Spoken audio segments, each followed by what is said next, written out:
अस्सलामुअलैकुम, good morning. आप देख रहे हैं नया दिन। मैं हूं आपके साथ मोहम्मद शोएब। आज का दिन आगाज़ थोड़े भारी दिल के साथ करते हैं। अफसोसनाक खबर, कल का एक वाक़या जब पाकिस्तान के दुश्मनों ने पाकिस्तान के अमन पर हमला किया, हमारे दिल पर हमला करने की कोशिश की। लाहौर, इसका इलाका जौहर टाउन, यहाँ पर बम धमाका हुआ। इस बम धमाके के नतीजे में 3 अफराद की ज़िंदगी चली गई, एक बच्चा भी इसमें शामिल है। 24 अफराद ज़ख्मी हुए हैं।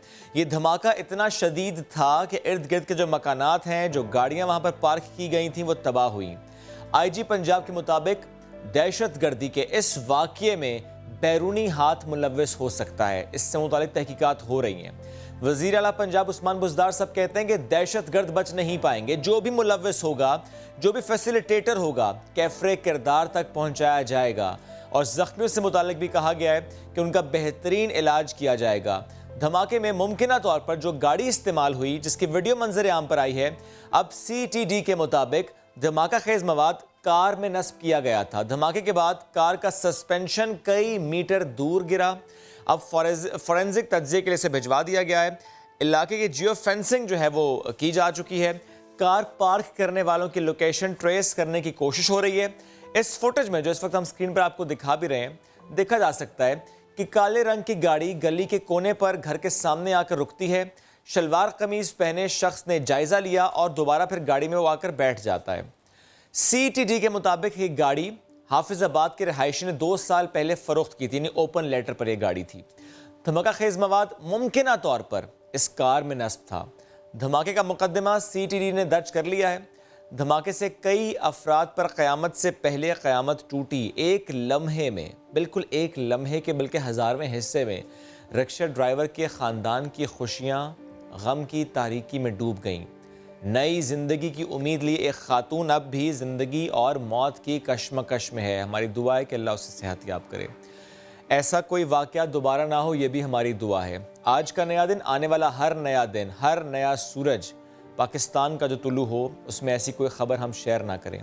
आगे बढ़ते हैं, अवामी मसाइल की बात भी कर लेते हैं। एक के बाद एक बहरान सर उठाने को तैयार है। हमने कल क्या बात की थी? कल जिक्र हमने किया था कि गैस प्रेशर की कमी है, कुछ टेक्निकल इश्यूज़ हैं और इसकी वजह से जो फैक्ट्रीज़ हैं, जो CNG स्टेशन हैं, उनको गैस की फ्राहमी मुअत्तल है। अब एक और मामला सर उठा रहा है और वो क्या है? बिजली बहरान। खदशा है कि फिर लोड शेडिंग का जिन बेकाबू हो जाएगा, क्योंकि कहा यह जा रहा है कि तरबेला डैम से पैदावार 1400 मेगावाट कम हो गई है।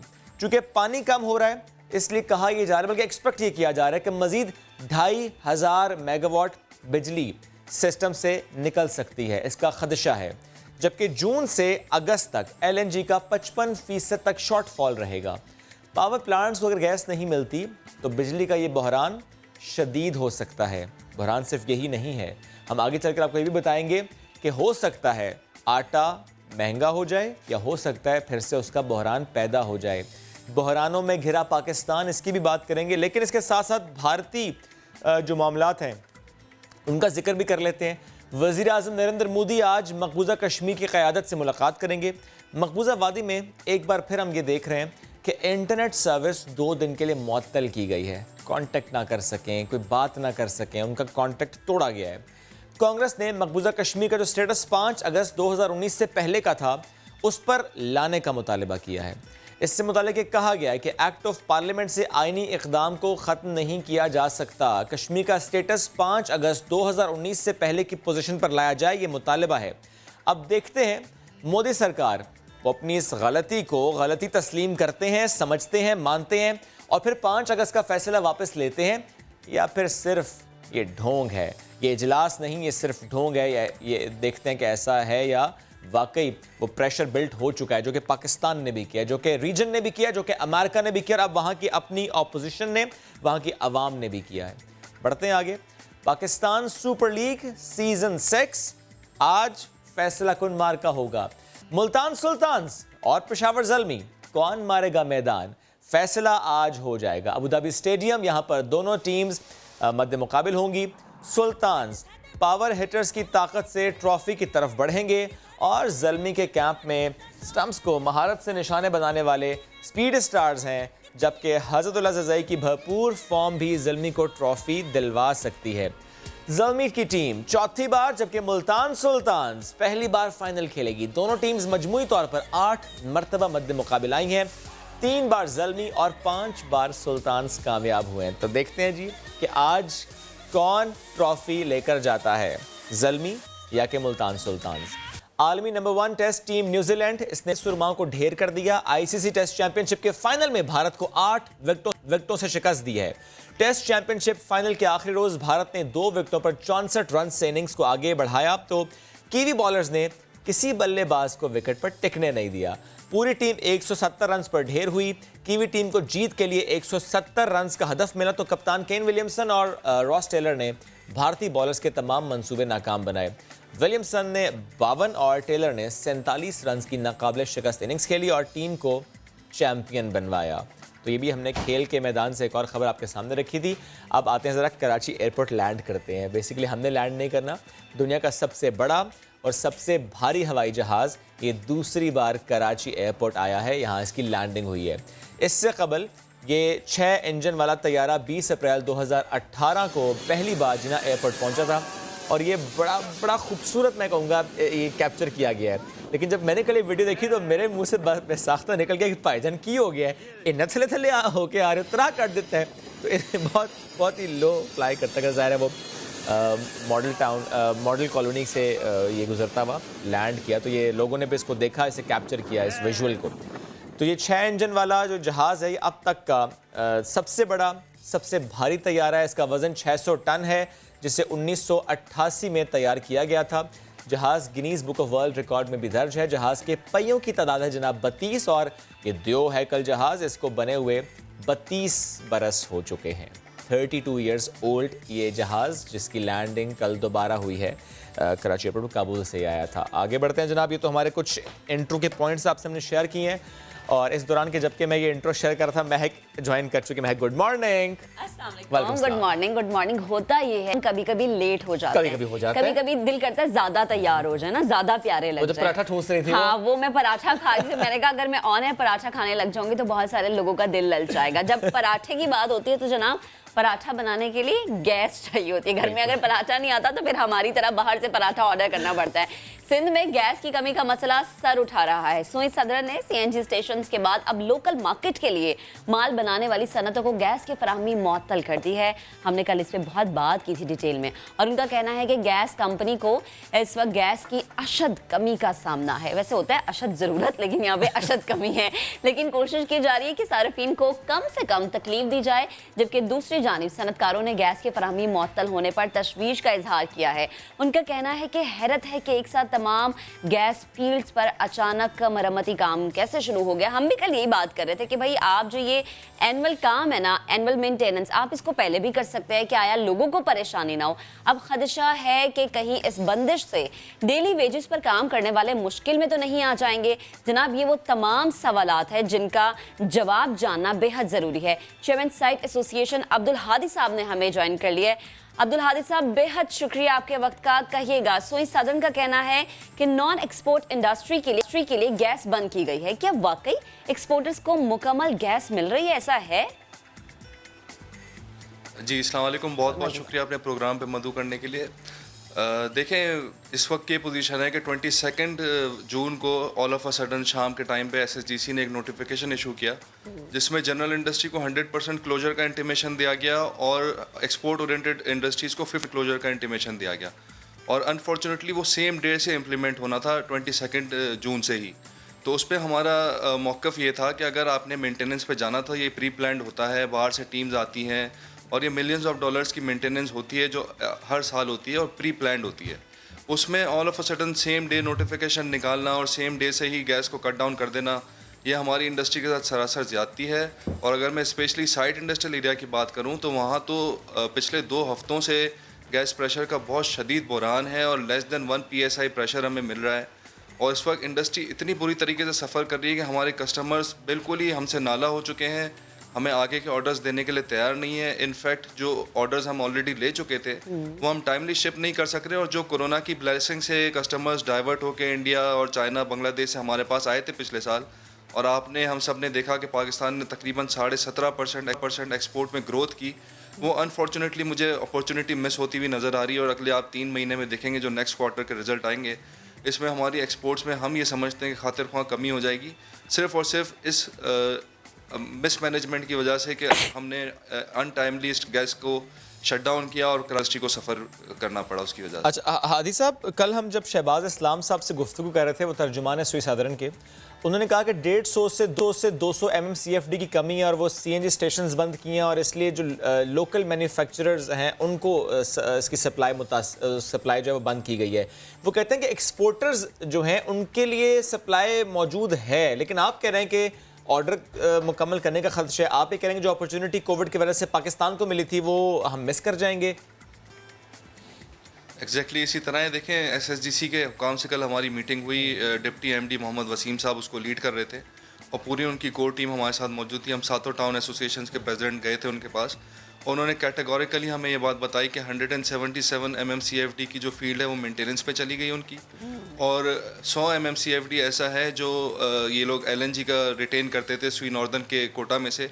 वो सुई नॉर्दर्न ने, जिस तरह आपने अपने इंट्रो में बताया कि जो डैम्स में पानी कम हुआ है, इस वजह से हाइडल पावर की प्रोडक्शन कम हुई है, इसलिए सुई नॉर्दर्न ने उनसे 100 MMCFD और डिमांड कर लिया है। अच्छा। तो in total there is a shortfall of 277 MMCFD। और अनफॉर्चुनेटली ये सारा का सारा ये इंडस्ट्री के ऊपर डाइवर्ट कर रहे हैं। देखिए, CNG सेक्टर से ये सिर्फ 20 MMCFD बचाते हैं, इसके अलावा सारा ये इंडस्ट्री के ऊपर डाइवर्ट कर रहे हैं। लोकल इंडस्ट्री की जहाँ तक आपने बात की और आप कह रहे हैं कि एक्सपोर्ट को उन्होंने अलाउ किया है, आपकी बात ठीक है, 50% एक्सपोर्ट को कट डाउन किया है, 50% अलाउ किया है। लेकिन यहाँ पे एक बात समझनी बहुत ज़रूरी है कि जो लोकल इंडस्ट्री है वो हमारे एक्सपोर्ट इंडस्ट्री को रॉ मटेरियल सप्लाई करती है, पैकिंग मटेरियल सप्लाई करती है। कार्टन आता है, उसमें कार्टन टेप्स आती हैं, लेबल्स आते हैं, इनले कार्ड्स आते हैं, मुतातिद और चीज़ें आती हैं, थ्रेड आता है। तो जब तक ये रॉ मटेरियल नहीं मिलेगा तब तक हम अपने एक्सपोर्ट के कमिटमेंट पूरे नहीं कर सकते। तो ये दोनों इंडस्ट्रीज जो है वो पार्ट एंड पार्सल हैं एक दूसरे के। जब तक आप लोकल मैन्युफैक्चरिंग ऑन नहीं करेंगे, वो एक्सपोर्टर्स को रॉ मटेरियल सप्लाई नहीं कर सकेगा, एक्सपोर्टर अपनी प्रोडक्ट को एंड प्रोडक्ट में कन्वर्ट करके शिप नहीं कर सकेगा। सही सर, ये जो आप चीज़ें बता रहे हैं, यकीनन ये तो बड़ा गंभीर मसला मजीद पैदा हो सकता है। क्या इससे मुतालिक सिंध हुकूमत से आपका कोई राबता हुआ, उनसे बातचीत की कोई कोशिश की गई? देखें, सिंध हुकूमत से हमने मुतादिद दफ़ा रब्ता किया। सिंध हुकूमत ने हमेशा हमें ये कहा कि हम इस मसले में आपके साथ हैं, और ये फेडरल, क्योंकि SSGC फेडरल के अंडर आता है, तो हम भी फेडरल को, CM साहब ने भी लेटर भी लिखा है, उन्होंने अपील भी की है, और हम खुद भी PM साहब से भी हमारी बात हुई है, हमने उनको भी मैसेज कन्वे किया। इसके अलावा हमाद अजहर साहब से, ताबिश गौर साहब से हम कंटिन्यूसली राब्ते में, और हम उनसे ये बात कह रहे हैं कि कराची जो 58% आपका एक्सपोर्ट करता है और आपके नेशनल एक्सचेकर में सबसे ज़्यादा कंट्रीब्यूशन देता है, उसकी इंडस्ट्री के साथ हमेशा इस तरह करना ये सरासर ज्यादती है। सर, लेकिन what is the way out? What is the way out? Because जब हम सुई साधारण से बात करते हैं, वो कहते हैं कि हम तो सिर्फ एक सप्लायर हैं, जो गैस आएगी वो हमने दे देनी है। लोड मैनेजमेंट का प्लान गवर्नमेंट देती है, जिसमें ज़ाहिर है वो डोमेस्टिक कंज्यूमर की गैस नहीं रोक सकते। वो जो कर रहे हैं वो एज पर द लॉ कर रहे हैं, क्योंकि उनको इसकी इजाज़त इसी तरीके से मिली है। आप बिल्कुल ठीक कह रहे हैं। हमें भी SSGC ने यही कहा कि गवर्नमेंट जो हमें डायरेक्टिव वही हम फॉलो कर सकते हैं, और हम डिस्ट्रीब्यूशन कंपनी हैं, हमें एज पर डायरेक्टिव डिस्ट्रीब्यूशन करनी पड़ती है।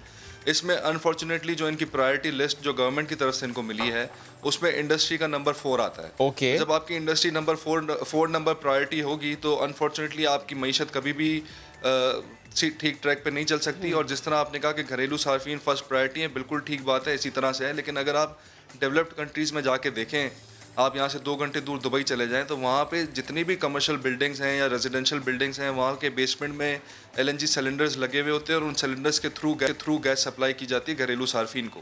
और यहाँ पे एक चीज़ और समझनी बहुत ज़रूरी है कि इंडस्ट्री जो है वो रोज़गार मुहैया करती है। जब एक लेबर अपनी नौकरी पे ही नहीं रह सकेगा, तो वो अपने घर जाके गैस कैसे यूज करेगा, गैस का बिल कैसे पे करेगा, जो उसने कमाना है। आप ये कहना चाहते हैं कि इंडस्ट्रीज को प्रायोरिटी मिलनी चाहिए, गैस उनको देनी चाहिए, और जो अवाम है उनकी गैस बंद कर दी जाए, उनको ये गैस ना दी जाए, उनको LNG सिलेंडर के जरिए दी जाए?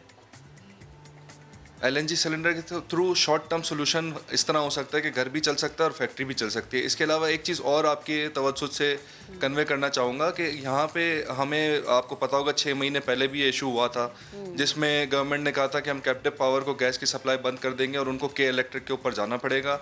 और यही बात हो रही थी कि पावर प्रोडक्शन बढ़ गई है, के इलेक्ट्रिक की कैपेसिटी डबल हो गई है, तो वो ईजिली इंडस्ट्री को सप्लाई कर सकते हैं। कल हमें एक बहुत अलार्मिंग बात ये पता लगी कि अभी इस इतनी शॉर्टेज के बावजूद बावजूद भी 150 MMCFD गैस जो है वो के इलेक्ट्रिक को सप्लाई की जा रही है, और 6 महीने पहले ये कह रहे थे कि के इलेक्ट्रिक की कैपेसिटी डबल हो गई है।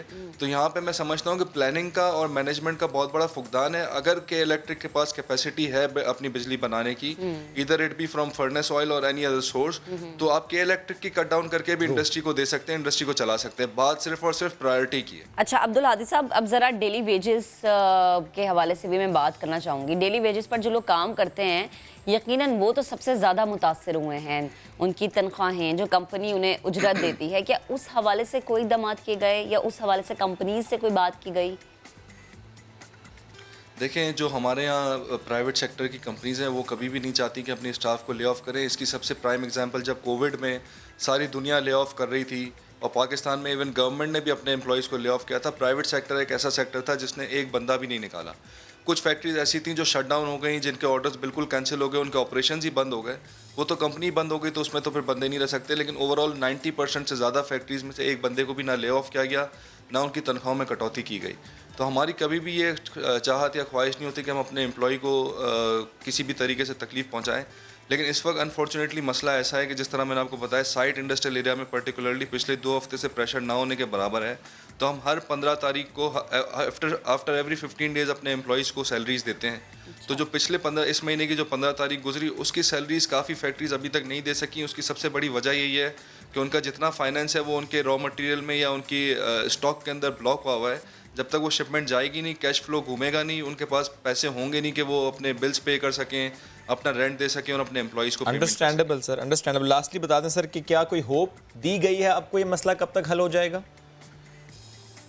सर अनफॉर्चुनेटली हमें कोई होप नहीं दी गई, और हमें कैटेगोरिकली ये बात बता दी गई है कि minimum it will take 7 to 8 days and maximum it will take 21 to 28 days। ठीक। और आपके तवज्जुह से ये मैं मैसेज कन्वे करना चाहूँगा, जो मैंने कल भी डायरेक्टली उनको कहा कि यहाँ पे तो इंडस्ट्री 7 घंटे का भी शटडाउन नहीं अफोर्ड कर सकती, तो 7 दिन और 21 दिन तो इस तरह है कि इसमें बहुत सारी फैक्ट्रीज फील्ड से ही आउट हो जाएंगी, वो शट डाउन हो जाएंगी परमानेंटली। इसको फौरन से हल करना होगा। Thank you very much. Hadi साहब साथ मौजूद थे, आप गुफ्तगू करते। एक पॉइंट जो आपने रेज किया मैं यहाँ पे दोबारा से कह देता हूँ कि के इलेक्ट्रिक को जो गैस दी जा रही है, कि इलेक्ट्रिक के पास एक कैपेसिटी है कि फर्नेस ऑयल पर बिजली बना सके, तो फिर ये गैस इंडस्ट्री को मिलनी चाहिए, क्योंकि इससे बहुत से लोगों का रोजगार जुड़ा है। और जैसे वो बता भी रहे थे कि हमने देखा कि कोविड में हमारे पास बहुत ज्यादा ऑर्डर्स आए, अगर वो वापस चले जाते या वो लोग। Welcome back. अब ज़रा लाहौर की बात करते हैं। गुज़श्ता रोज़ इंतहाई अफसोसनाक वाक़या लाहौर के इंतहाई पौश इलाके जोहर टाउन में पेश आया। धमाके में मुमकिना तौर पर इस्तेमाल होने वाली गाड़ी की वीडियो हम मंजर आम पर आ चुकी है। CTD हुकाम के मुताबिक धमाका खेज़ मवाद कार में नस्ब किया गया। इलाके की जियो फेंसिंग शुरू कर दी गई है। कार पार्किंग करने वालों की लोकेशन ट्रेस करने की कोशिश हो रही है। सवाल उठता है कि गाड़ी शहर में दाखिल किस तरह हुई। जब हम बात करते हैं शहर के अतराफ़ की सिक्योरिटी की, तो जोहर टाउन इलाका है जिसके अतराफ की सिक्योरिटी इंतहाई सख्त रहती है हमेशा। हमारे नुमाइंदे हमें ज्वाइन कर चुके हैं जहांगीर खान। जहांगीर बताएगा इस वक्त तहकीकात कहां तक पहुंची है, इलाके की जियो फेंसिंग मुकम्मल हो चुकी है, इत्तलात क्या हैं?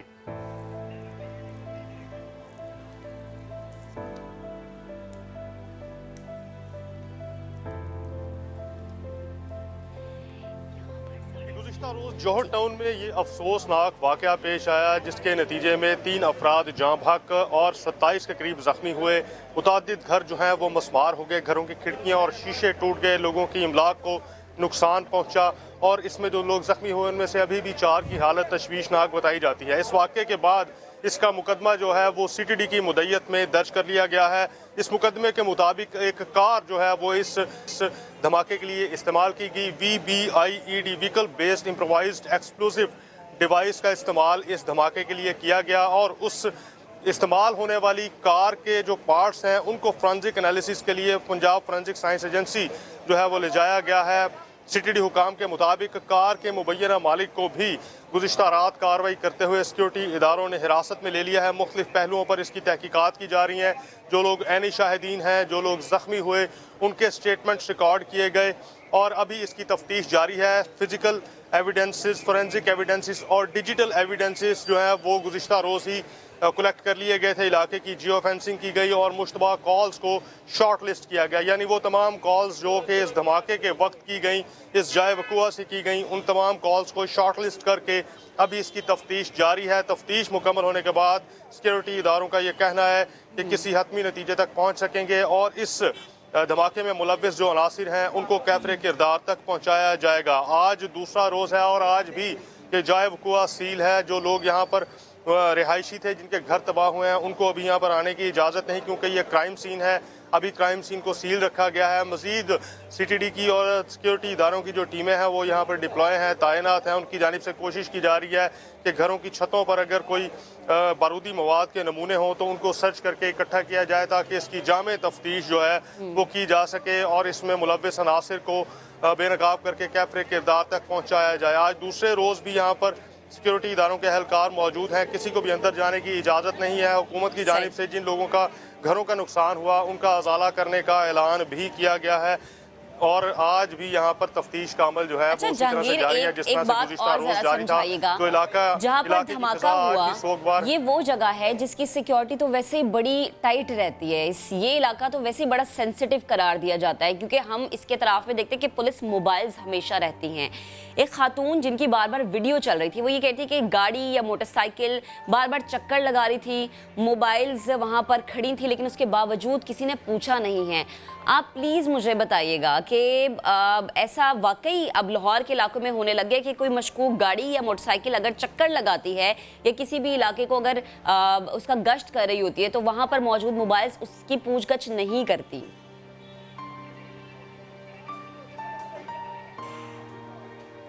जहाँ तक इस धमाके के हवाले से तफ्तीशी ज़राए का कहना है उन्होंने भी इस बात की तस्दीक की गई है कि ये धमाका होने से पहले जो है वो इस पूरे इलाके की रैकी की जाती रही, जिसके बाद जो इसका एग्जीक्यूटर था इस ब्लास्ट का उसने वो कार वहाँ पर आकर पार्क की और जिसकी मदद से ये धमाका किया गया। लेकिन IG पंजाब ने गुज़िश्ता रोज़ भी ये स्टेटमेंट दिया था और आज भी सिक्योरिटी इदारों का यही कहना है कि पुलिस की तफरीकी और चेकिंग की वजह से जो दहशतगर्द हैं वो अपने हदफ तक नहीं पहुँच सके। हाई प्रोफाइल टारगेट था लेकिन सख्त सिक्योरिटी इंतजामात की वजह से वो अपना टारगेट अचीव नहीं कर सके क्योंकि पुलिस की डिप्लॉयमेंट थी।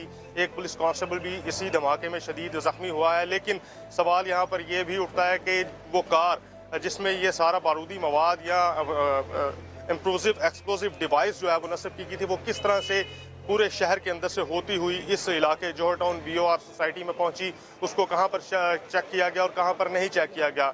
इन तमाम सवालों का जवाब जो है वो तफ्तीश के बाद सामने आएगा। अभी जो तफ्तीशी टीमें हैं उन्होंने मुख्तलिफ पॉइंट से CCTV जो कैमरे नस्ब किए गए हैं सेफ सिटी अथॉरिटी के उनकी फुटेज की कलेक्शन भी शुरू कर दी है ताकि इस बात का तयन किया जा सके कि कहां पर सिक्योरिटी लैप्स हुआ है, कहां पर इस गाड़ी को चेक करने की कोशिश की गई या इस गाड़ी को चेक ही नहीं किया गया और ये तमाम वो शहर के नाके या पिकेट्स जो है वो क्रॉस करती हुई यहाँ पर इस स्पॉट पर आई और इसके बाद ये धमाका हुआ। शुक्रिया जहांगीर, आपने तफसीलन हमें इससे अपडेट किया। आगे बढ़ेंगे, एक और बहरान की बात कर लेते हैं। लग ये रहा है कि आटा या तो महंगा हो जाएगा या तो मार्केट से गायब हो जाएगा। मैं ऐसा क्यों कह रहा हूँ? चोकर पर सेल्स टैक्स क्यों लगाया? हुकूमत फैसला वापस ले वरना फ्लोर मिल्स बंद कर दी जाएंगी।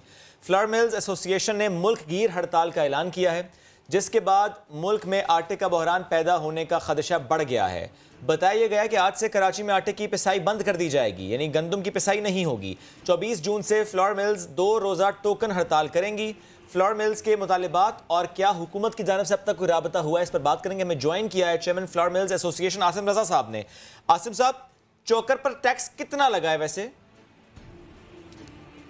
देखिए, चोकर पे 17% टैक्स इस दफा बजट में प्रपोज किया गया है जो कि पहले ऐसा कभी नहीं हुआ। चोकर पे 2015 में जब लगा था GST तो उस टाइम गवर्नमेंट ने इसको खत्म कर दिया था। फिर 2019 में 8% का कहा गया। जब 8% कहा गया तो प्राइम मिनिस्टर हाउस में शब्बर जैदी साहब उस टाइम चेयरमैन FPR थे, उनसे मीटिंग हुई, उन्होंने भी इसका एक SRO निकाला, उसको खत्म कर दिया। तो आज तक हमें चोकर पे किसी का कोई टैक्स चार्ज नहीं हुआ। इनफैक्ट इसको वापस करने की जो रीजन थी वो ये थी कि चोकर पे टैक्स अगर लगता है तो इसका इफेक्ट डायरेक्टली आटे के ऊपर आना था। उसकी रीजन ये है कि चोकर चूंकि चारे का मुतबादिल है और जानवर चूंकि चोकर खाते हैं तो लिहाजा उनकी जो सेल है चोकर की उसकी माइनस अमाउंट या उस पर जो टैक्स लगेगा उसका इफेक्ट आटे के ऊपर आता था। इस वजह से वापसी हो गई थी। अब भी हमने हुकूमत को यही बताया कि 17% की जो इफेक्ट है वो तकरीबन 55 से 60 रुपए के करीब 20 किलो थैले पे आएगा, यानी कि 3 रुपए के करीब पर केजी आप समझ लीजिए। तो रात को जो टर्नओवर टैक्स है उस हवाले से तो बड़ी वाज़िया क्लैरिफिकेशन FBR की तरफ से आ गई है और हम उस इकदाम का खैर मकदम भी करते हैं, लेकिन ये GST वाला जो मामला है ये अभी तक पेंडिंग। ये हम 17% जो है उसकी वापसी कर रहे हैं, लेकिन उसको क्लियरली ख़त्म नहीं कहा गया कर रहे हैं। ये एक क्लैरिफिकेशन स्टिल अवेटेड, लेकिन हमारी मिलें जो सी हैं पूरे पाकिस्तान के अंदर आज वो ग्राइंडिंग नहीं कर रही और हमारी ये टोकन अलामती हड़ताल है जिस पे हम अपने स्टैंड को रजिस्टर करना चाहते थे कि हमारा ये इशू सेंसिटिव है जिससे आवाम को भी महंगा आटा मिलेगा और हमारी इंडस्ट्री भी जो सी है वो इसका मुतहम्मिल नहीं हो सकती। अच्छा, यानी 3 रुपीज़ पर केजी आप कह रहे हैं कि उसका इम्पैक्ट आएगा। सर मुझे बताएं कि अलामती हड़ताल ही है, टोकन हड़ताल ही है, अवाम घबराएं तो नहीं, परेशान तो ना हो कि एट दिस मोमेंट एटलीस्ट हमें ऐसा कोई मामला फेस नहीं करना पड़ेगा, राइट? हाँ, कल के दिन पूरी अबंडेंट सप्लाई दी है, नई फसल आई हुई है कि मार्केट में आटे के हवाले से कोई प्रॉब्लम नहीं। हमारा मकसद हुकूमत को या आवाम को ख़राब करना या डिस्टर्ब करना नहीं है, सिर्फ अपने स्टैंड्स को रजिस्टर करना है कि हमें ये प्रॉब्लम दरपेश है ठीक। और आने वाले टाइम के आवाम को दरपेश होगी, लिहाजा हमने ये केस अपना हाईलाइट के लिए साहब को ये टोकन स्ट्राइक का कॉल दिया।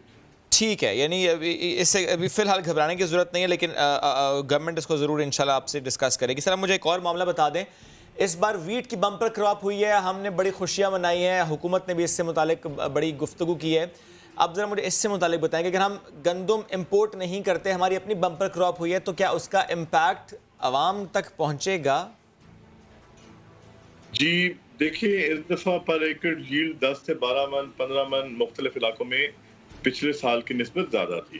तो अगर हम उसको गौर करें तो तमाम में ना भी हो तो फिर भी 25 से 30 लाख टन की हमारी फसल ज़्यादा हुई है। पिछले साल हमारी टोटल क्रॉप साइज जो प्रोडक्शन का था वो 2 करोड़ 47 लाख टन था। इस दफ़ा 2 करोड़ 78 79 लाख टन का एस्टिमेट है कि ये हमारी प्रोडक्शन हुई है। अगर इसको हम समझ लेते हैं तो मैं समझता हूँ कि हम खुद कफील हैं, लेकिन मैं समझता हूँ ज़ाती तौर पे कि 10 से 20 लाख टन मिनिमम इंपोर्ट कर लेनी चाहिए ताकि फूड सिक्योरिटी आपकी मेंटेन रहे। जब आपके पास अंदर स्टॉक्स पड़े होते हैं या कोई भी हालात हो सकते हैं, मौसम की खराबी हो सकती है आने वाले क्रॉप से पहले, तो at least we should have the food security जो 20 से 25 लाख टन होती है। जी आप फॉर द स्ट्रेटेजिक रिजर्व्स कह रहे हैं?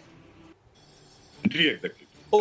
Okay great. अब सर मुझे बताएं कि समझने के लिए ज़रा, क्योंकि हमें तो आटा उस दाम नहीं मिलता जो मुकर्रर किया जाता है, तो वैसे आप ज़रा शेयर कीजिएगा, जब मिल से आटा निकलता है तो पर केजी क्या कॉस्ट होती है उसकी? पर केजी आटा मिल से कितने का निकलता है?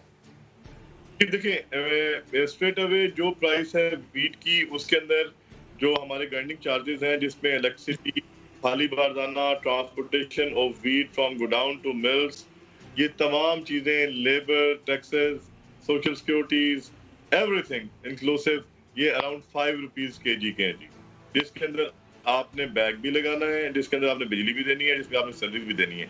मिसाल दे रहा हूँ आपको, जिस तरह 1475 रुपए की गंदम थी तो हमारा आटा उस टाइम पे 20 किलो जो सा है वो 60 रुपए का रिटेल हो रहा था। इसी तरह अब जो रेट है 1800 रुपया गंदम का सरकारी रेट था और मार्केट से हमें 1870, 75, 80 मुख्तलिफ ट्रांसपोर्टेशन के हवाले से जो गंदम, तो हमारा 1060 रुपए है। तो वो सिर्फ 5 रुपए केजी का जो है वो ग्राइंडिंग चार्जेस है, जिसमें आपके क्लॉथ के भी और तमाम चीजें इंक्लूसिव। ठीक है, ये मैंने इसलिए पूछ लिया सर कि ताकि आवाम को मालूम हो कि फ्लोर मिल से जब आटा निकलता है तो उसकी कीमत कितनी होती है। Thank you very much sir, साथ मौजूद थे, पर आपने बड़ा अभी घबराने की ज़रूरत नहीं है, आटा मौजूद है और इंशाल्लाह हुकूमत इससे मुतालिक आपसे गुफ्तगू करेगी और जो मसला है हल हो जाएगा। एक ब्रेक लेंगे, वापस आएंगे, साथ रहिए।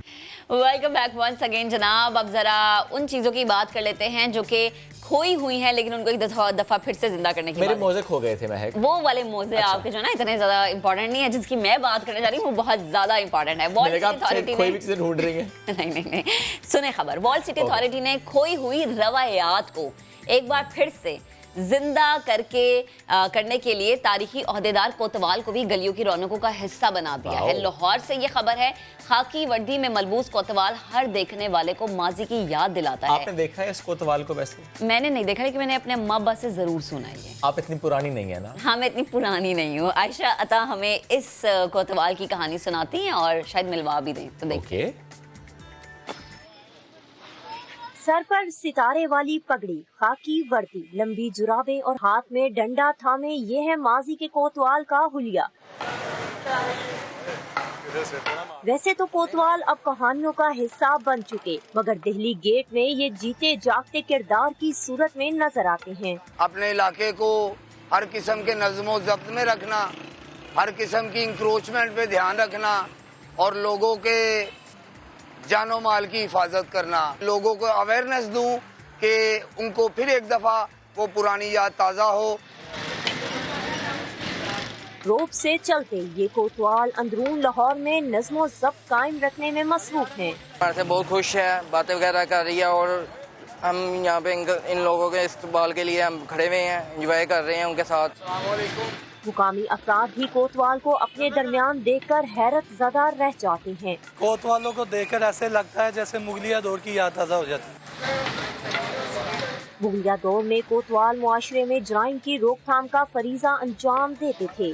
वॉल्ड सिटी अथॉरिटी ने लाहौरियों को इनके खुशगवार माजी से जोड़ने का बीड़ा उठा लिया है। कई दहाइयों बाद एक बार फिर से कोतवाल अंदरून शहर लाहौर की गलियों में अपने फराइज सरअंजाम दे रहे हैं। कैमरामैन इशफाक अब्बासी के साथ आयशा अता, समा, लाहौर।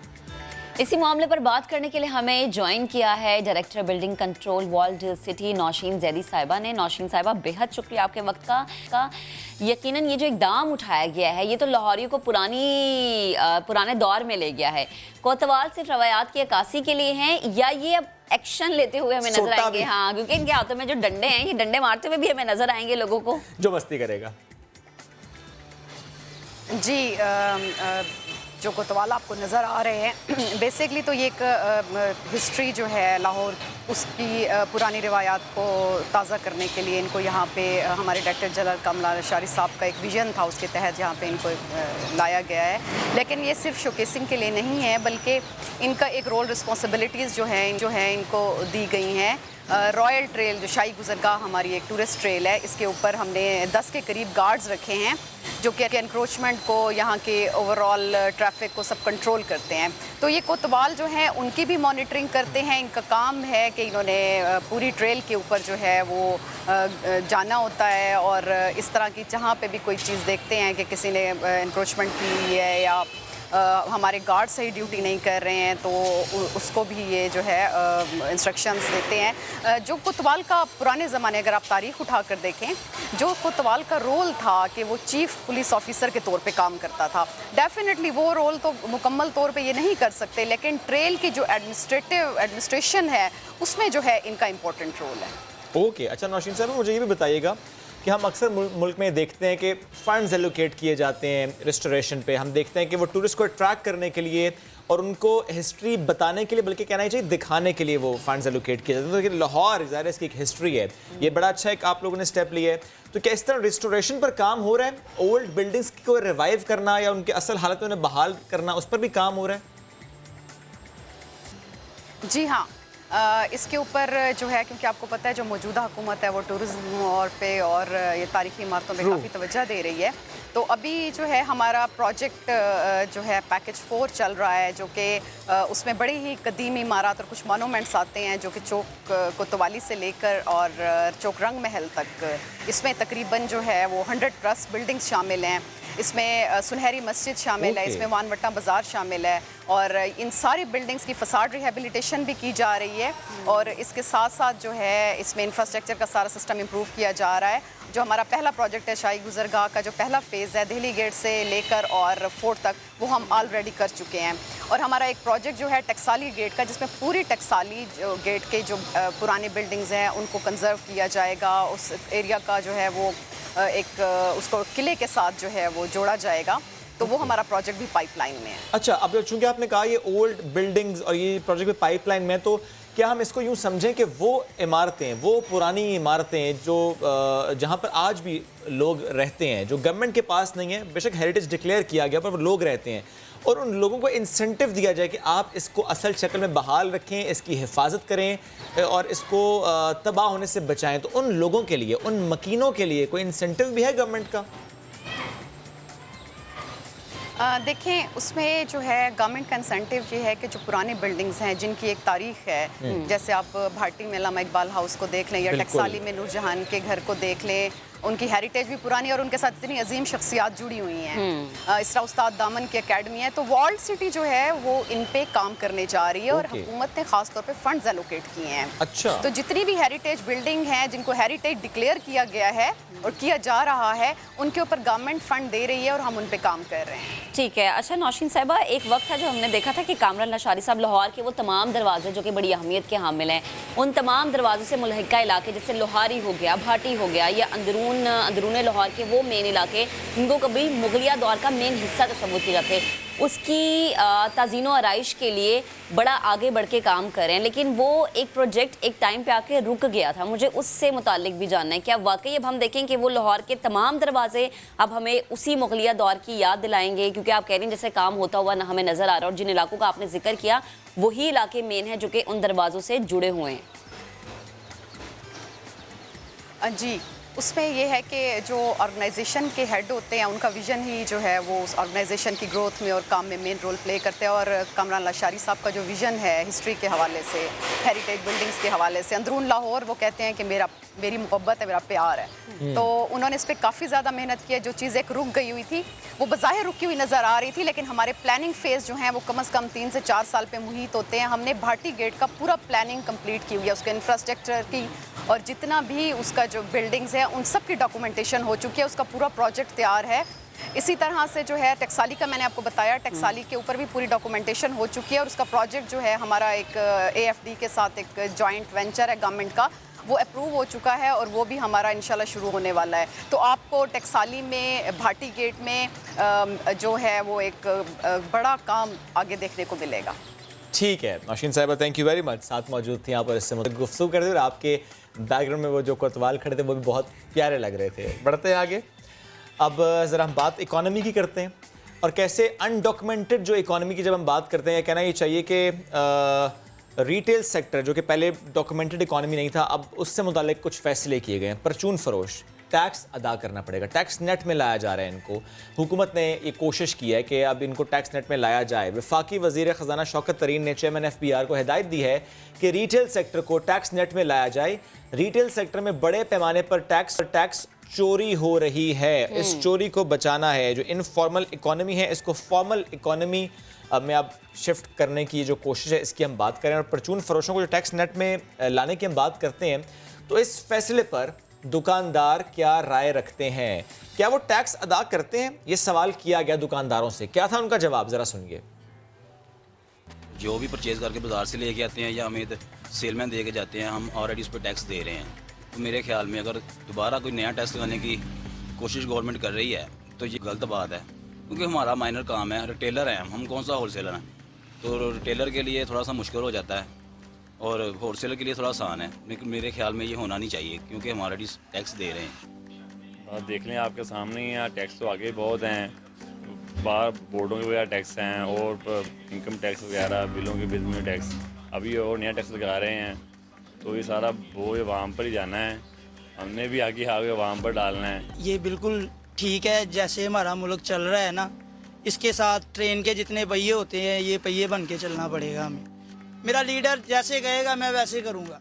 जहाँ पे मुझे पता है ना कि रॉन्ग टैक्स ले रहे हैं मुझसे, मैं उसको पकड़ सकता हूँ। लेकिन दूसरी जानिब परचून फरोशों को टैक्स नेट में लाने के फैसले पर खरीदार कितने खुश है? क्या गली मोहल्लों के दुकानदार उन्हें पक्की पर्ची देते हैं? आपको शहरियों की ही जुबानी सुनवाते हैं। एज अ पाकिस्तानी हमें सोचना चाहिए कि हम सारे मिलकर अपने मुल्क को आगे बढ़ाने के लिए हमें टैक्सेस अदा करने चाहिए। इवन आपने अभी परचून की दुकानों के हवाले से बात की, तो मैं समझता हूँ कि इनको नेट टैक्स में लाना चाहिए, क्योंकि इसकी वजह से हमारा जो ख़जाने में पैसों की जो जमावरी होती है वो आगे बढ़ेगी और इंशाल्लाह मुस्तकबिल में हमारा मुल्क तरक्की की तरफ गामजन होगा। अगर वो टैक्स लेते हैं तो बिल्कुल उनको टैक्स में आना चाहिए, टैक्स पे करना चाहिए, लेकिन अगर दूसरे एंगल से देखा जाए तो परचून का सामान इतना ज़्यादा नहीं होता है। अगर वो आपको पेमेंट बिल वगैरह देंगे तो वो करेंगे तो इनका काम भी बढ़ जाएगा। ये दोनों एस्पेक्ट देने चाहिए। जैसे ये टैक्स वसूल करते हैं तो इनको भी कुछ ना कुछ करना चाहिए, इस लिहाज से ये अच्छी बात है। जब हम सामान खरीदते, कुछ भी खरीदते तो हमें वो रसीद नहीं मिलता, ताकि हमें पता चले कि मतलब हमारा टैक्स जो है ना वो कहाँ जाता है। शहरियों की, दुकानदारों की गुफ्तगू हमने आपको सुनवाई। इसी मामले पर बात करने के लिए हमें ज्वाइन किया साबिक वफाकी सेक्रेटरी और साबिक senior member FBR Shahid Hussain साहब ने। शाहिद साहब, बेहद शुक्रिया आपके वक्त का। ये जो बात हो रही है, क्या ये मुमकिन होती हुई हमें नज़र आएगी? क्या रिटेलर्स को टैक्स नेट में लाना आसान हदफ होगा? अस्सलाम वालेकुम जी, thank you very much for inviting me to the show. देखिए, रिटेलर दो किस्म के हैं। एक तो जो बड़े बड़े शॉपिंग मॉल्स हैं, वहाँ पे तो FBR पॉइंट ऑफ सेल्स उनको करार दे के वहाँ पे मशीन्स इंस्टॉल कर रहा है जो कि FBR के साथ कनेक्टेड होगा, और वो बड़े स्टोर्स आम तौर पे रसीद भी देते हैं और उस पर सेल्स टैक्स भी चार्ज करते हैं। वो उसका तो रिकॉर्ड उनके पास हो जाएगा। लेकिन अभी वो मेरे ख्याल को 11,000 के करीब मशीन्स इसकी लगी हैं, और फाइनेंस मिनिस्टर साहब ने तो कोई मेरे ख्याल 5 लाख का टारगेट दिया है। वो पता नहीं कितनी जल्दी में या कितनी देर में पूरा होगा। ताहम जो गली महल्ले की दुकानें हैं वहाँ पे इस तरह का फ़िलहाल कोई सिस्टम नहीं है, और ना तो लोग रसीद मांगने के आदी हैं। दुकानदार तो खैर आप मांगे भी तो अमूमन रसीद देते नहीं हैं, और बहुत सारे दुकानदार मैंने देखा है लिबर्टी मार्केट लाहौर में भी, इस्लामाबाद में भी, बहुत सारी मार्केटों में, कि अगर उनको इसरार करें रसीद का तो वो अपने लेटर हेड पे आपको लिख देते हैं कि जी ये इतनी चीज़ वसूल, इतनी रकम वसूल पाई। वो कोई पक्की रसीद नहीं होती जिसकी कोई डॉक्यूमेंटेशन प्रॉपर हो। तो उसके लिए फाइनेंस मिनिस्टर साहब ने भी कहा तो है कि हमको इसमें प्राइस देंगे जो सेल टैक्स जिस पे किया गया होगा, ताकि लोग उसकी रसीदें लें। This is a positive move, और ऐसा ही करना चाहिए, बिकॉज कुछ चीज़ें ज़बरदस्ती से हो सकती हैं, लेकिन ज़्यादातर चीज़ें लोगों को उस पर इन्वॉल्व करके, उनको अट्रैक्ट करके हो सकती हैं। अगर ख़रीदार को इस चीज़ का अंदाज़ा हो या उसको इसका एहसास हो कि ये रसीद लेने से मुझे फ़ायदा होगा, तो वो रसीद लेने पे इसरार करेगा।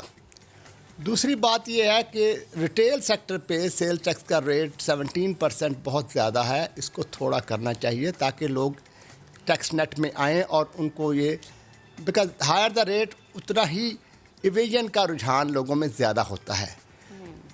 लोगों को आप एक तो इस चीज़ का इंसेंटिव दें कि अगर वो पक्की रसीद लेंगे तो उनको इस पर कोई प्राइज़ मिलेगा, कुछ फ़ायदा होगा, एक चीज़ है। दूसरा ये है कि रसीद के साथ कैश सेल को डिस्करेज करना चाहिए, और कोशिश करना चाहिए कि जो सेल थ्रू बैंकिंग सेक्टर है उसको हम इनकरेज करें। वेस्ट में हम सब जो भी उधर से होके आए हैं, आप जानते हैं कि आम तौर पे डेबिट क्रेडिट कार्ड से कोई चीज़ सेल करना वो ज़्यादा आसान होता है, ख़रीदना ज़्यादा आसान होता है बनिस्बत इसके कि अगर आप कैश दें तो वो उसको ज़्यादा वहाँ पे सोसाइटी में बहुत अच्छी नज़र से नहीं देखा जाता। अगर हमारे यहाँ भी यही किया जाए कि जो डेबिट या क्रेडिट कार्ड के थ्रू पेमेंट करेगा उसको उसकी कॉस्ट में या टैक्स में कुछ कंसेशन होगी, तो लोगों को अट्रैक्शन होगी कि वो डेबिट क्रेडिट कार्ड इस्तेमाल करें, और इस तरीके से उस दुकानदार की और उस जो भी बिज़नेस एंटरप्रेन्योर है उसकी सेल बेहतर तरीके से डॉक्यूमेंट हो सकेगी। लास्ट ईयर मैं लाहौर गया तो वहाँ पे मैं 1-2 जगह पे खाना खाने का इत्तेफाक हुआ, तो अमूमन रेस्टोरेंट वाले बाद वक़्त पूछ लेते हैं अगर फ़लाँ बैंक का कार्ड दें तो हम आपको इतनी कंसेशन दे सकते हैं। तो आयास कि जी किस बैंक का कार्ड आप लेते हैं, उन्होंने कहा जी किसी भी बैंक का दें हम आपको 11% कंसेशन देंगे। That is a great attraction for the customer. अगर आप बजाय इसके कि लोगों को ज़बरदस्ती कहें कि रसीदें दें या लें, उसकी बजाय अगर आप इसको ज़्यादा से ज़्यादा इनकरेज करें कि अगर आप बैंकिंग सेक्टर से पे करेंगे तो आपको कीमत में रियायत होगी, आपको टैक्स में रियायत होगी, तो उस बिज़नेस एंटरप्रेन्योर की सेल खुद ब खुद डॉक्यूमेंट हो जाएगी।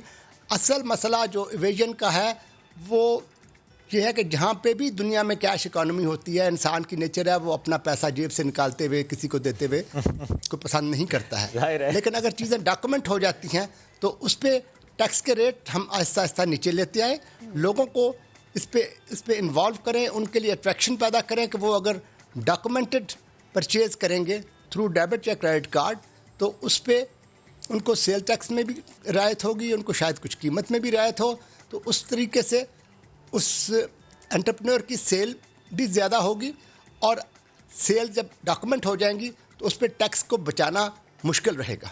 ये एक बायर के लिए तो इंसेंटिव है और हो सकता है, लेकिन एक दुकानदार को कैसे इंसेंटिव दिया जाए, उसे किस तरह इस तरफ लाया जाए, कैसे कन्विंस किया जाए कि ये ज़रूरी है, अच्छा है, बेहतरी के लिए for Pakistan and for the people of Pakistan. देखिए जी, दुकानदार भी दो चीज़ें हैं ना, या तो वो पूरे 17% पे सेल टैक्स देते हैं, अगर प्रॉपरली डॉक्यूमेंट करते हैं तो वो उसका इनपुट क्लेम कर सकते हैं। लेकिन मैंने लास्ट ईयर देखा था कि ये जो पॉइंट ऑफ सेल इन्होंने बनाए थे उस पर उन्होंने सेल टैक्स का रेट भी घटाया था, जो दुकानदार को भी उसमें अट्रैक्शन होती है कि उसका सामान की कीमत कम होती है। अगर उसकी सामान की कीमत कम हो, अगर टैक्स का रेट कम होता है तो उसकी बिक्री बेहतर ज़्यादा होती है। Sir, I am sorry to interrupt you here, आपने कहा इनपुट क्लेम कर सकता है, कैन यू इलेबोरेट दैट? क्योंकि इससे मतलब कभी कभी हम सुनते हैं कि जब हम टैक्स देते हैं ये आप क्लेम कर सकते हैं, ये क्या प्रोसीजर होता है? दो चीज़ें हैं, एक तो है इनकम टैक्स में तो इनपुट का कॉन्सेप्ट नहीं होता, उसमें तो ये होता है कि अगर आपकी किसी वजह से एडवांस टैक्स और विदहोल्डिंग टैक्स की पेमेंट आपकी एक्चुअल टैक्स लायबिलिटी से ज़्यादा हुई है तो साल के आखिर पे देखा जाता है कि आपकी इनकम ये अमाउंट थी, उस पर फ़र्ज़ किया टैक्स 100 रुपया बनता था और आपकी विदहोल्डिंग या आपके एडवांस टैक्स पेमेंट जो है वो 150 रुपीज़ थी, तो 50 रुपये आप इनकम टैक्स के रिफ़ंड क्लेम कर सकते हैं। ये है income tax side. Sale tax side ये है कि एक चीज़ आप, सॉरी आप प्लीज़ मुकम्मल कीजिए। सेल टैक्स में ये है, सेल टैक्स में ये है कि अगर आप चीज़ की कॉस्ट 100 रुपये है, उस पर 17% सेल टैक्स लगता है, तो वो 117 रुपये की दुकानदार ख़रीदता है। अब वो आगे फ़र्ज़ किया 200 रुपये की बेचना चाहता है, तो 200 रुपये पर इसको 34 रुपीज़ सेल टैक्स चार्ज करना पड़ेगा, 34 रुपीज़ सेल टैक्स देना पड़ेगा। उसमें से 17 रुपीज़ उसके ऑलरेडी पहले पे हुए हैं, उसको वो बतौर इनपुट क्लेम करेगा, फर्दर 17% वो गवर्नमेंट को पे करेगा। अच्छा सर, ये तो आपने बड़े अच्छे तरीके से समझाया। मुझे ये बताएं कि जब हम रिटेलर्स की बात करते हैं तो उनको टैक्स नेट पे लाने का एक तो फ़ायदा मुझे समझा दें, दूसरा मुझे समझा दें कि एफबीआर को क्या मैकेनिज़्म बनाना चाहिए इस हवाले से, क्योंकि अगर कोई पर्ची नहीं दे रहा, पक्की पर्ची जिसकी हम बात करते हैं, तो फिर उसके खिलाफ क्या कार्रवाई, क्योंकि कोई ऐसा कानूनी अमल तो होना चाहिए कि उसके दिल में भी खौफ हो। जी, दोनों, we need a carrot and stick policy, दोनों तरफ होना चाहिए। एक तरफ लोगों को इस पे अल्योर किया जाए, उनको अट्रैक्ट किया जाए कि उनको पक्की पर्ची लेने का फ़ायदा है, फ़र्ज़ किया उनको कुछ या तो कुछ प्राइजेज़ मिल जाए या उनको सेल टैक्स में रिलीफ मिले या उनको कीमत में रिलीफ मिले, एक चीज़ होती है। अच्छा। दूसरा जो है कानून हरकत में आता है। इंडिया में इस तरह से है कि अगर आप किसी शॉपिंग मॉल से कुछ चीज़ लेके, ज़्यादातर लोग वहाँ पे बसों में सफ़र करते हैं, आप बस की तरफ जा भी रहे हैं, आपके हाथ में सामान के बैग हैं, तो सेल टैक्स का बंदा आके आपसे पूछता है आपके पास रसीद है, रसीद दिखाइए, और उस रसीद पे सेल टैक्स पे हुआ है कि नहीं। तो दोनों चीज़ें साथ साथ अडॉप्ट करनी पड़ेंगी। हमारे यहाँ ज़रा चूँकि लोगों को शिकायत बहुत ज़्यादा हैरेसमेंट की हो जाती है, मेरी पहली तजवीज़ तो ये है कि हम इसमें अट्रैक्शन पैदा करें, लेकिन अट्रैक्शन के साथ साथ थोड़ा सा आपको स्टिक की ज़रूरत बिल्कुल पेश आएगी कि जहाँ पे बड़े स्टोर्स हैं, बाहर आपके कोई एफबीआर के बंदे हों, वो बाहर निकलने वालों से सिर्फ ये पूछ लें कि सर आपने जो चीज़ ख़रीदी है सिर्फ 1 मिनट हमें रसीद दिखा दें।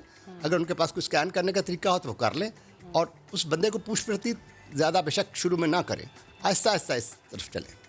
ठीक है, तो इससे चीज़ें बेहतर होंगी। Thank you sir, thank you very much. साथ मौजूद थे आप, इससे मुतालिक हमसे कर रहे थे। एक छोटी सी ब्रेक का वक्त हुआ है, वापस आएंगे, stay with us. Welcome back जनाब। अब जरा उन खवातीन के लिए बात कर लेते हैं जिनके बड़े मसले होते हैं कि चेहरे पे दाग बन गए हैं, दाने, हाँ दाने हो गए हैं, दाने हो गए और दानों के निशान नहीं जा रहे, स्किन ढल गई है, रौनक नहीं रही। तो आपके किचन में एक ऐसी चीज होती है जो कि जनाब आपके चेहरे को रौनक बख्शती है। नहीं, चूल्हा नहीं। अच्छा चले इससे मुतालिक पहेली बताएं। इतनी सी हल्दी पूरे घर अब क्या बताऊं मैं? अब क्या बताऊं, हमें स्क्रीन में सब कुछ आ गया। वैसे जो आपने कहा था वो जर्दा रंग होता है। अभी जर्दा नहीं होता, वो होता है बल्ब। इतनी सी हल्दी पूरे घर में मलती। अच्छा, वो बल्ब होता है, वो येलो वाला बल्ब होता है। हमारे दफा तो हमें कहा था वो जर्दा रंग होता है। कोई नहीं, वो चुटकी से डालते हैं, वो पूरा पूरा कलर कर देता है। आज हम अब बात करेंगे हल्दी की, कि सेहत के लिए कितनी मुफीद है, और जनाब इससे आप अगर इस्तेमाल करते तो यकीनन बीमारियों से भी दूर रह सकते हैं, और इसके इस्तेमाल से चेहरे को रौनक भी मिलती है।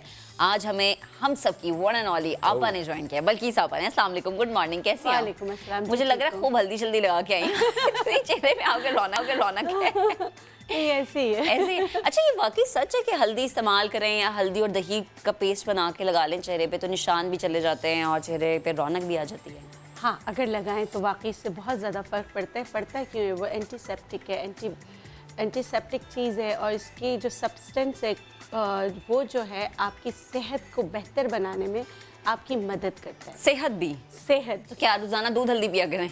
हाँ, दूध हल्दी तो आपकी एंटी इन्फ्लेमेटरी है। अगर आपको चोट लग जाए, वैसे अम्मी कहते हैं चल बेटा डाल ना हल्दी दूध के अंदर पी जा। अच्छा, देखिए इसमें जो सब्सटेंस है कुरकुमीन, वो जो है आपके जोड़ों के दर्द के लिए, आपके दिल के लिए, आपके भूलने की बीमारी के लिए, आपकी ओबेसिटी के लिए बहुत अच्छा है। लेकिन एक मिस्टेक हमसे होती है और इसमें बहुत ज़्यादा होता है। एक्सट्रैक्ट पे नहीं जाओ, आप पिंच हल्दी घर से भी इस्तेमाल करो। हाँ। तो वो भी आपको सेहत देती है। अभी तो हल्दी के जो है ना कैप्सूल्स वगैरह जो है वो बहुत ज़्यादा इन है, लोग उसका इस्तेमाल करते हैं। उसमें हल्दी का एक्सट्रैक्ट होता है। लेकिन हमारे यहाँ सदियों से ये इस्तेमाल करते आ रहे हैं। देखिए, दूध हल्दी पीने से क्या होता है कि अब हल्दी को जज्ब करने के लिए क्या चाहिए, उसको फैट चाहिए। ओके। वो जब तक फैट सोल्यूबल फैट में जाएगा तो फिर ही वो आपके बॉडी को एब्जॉर्प्शन होगी। तो दूध में मक्खन भी होता है, अगर देखा जाए तो उसमें फैट होता है। तो इसलिए दूध हल्दी बहुत अच्छा है।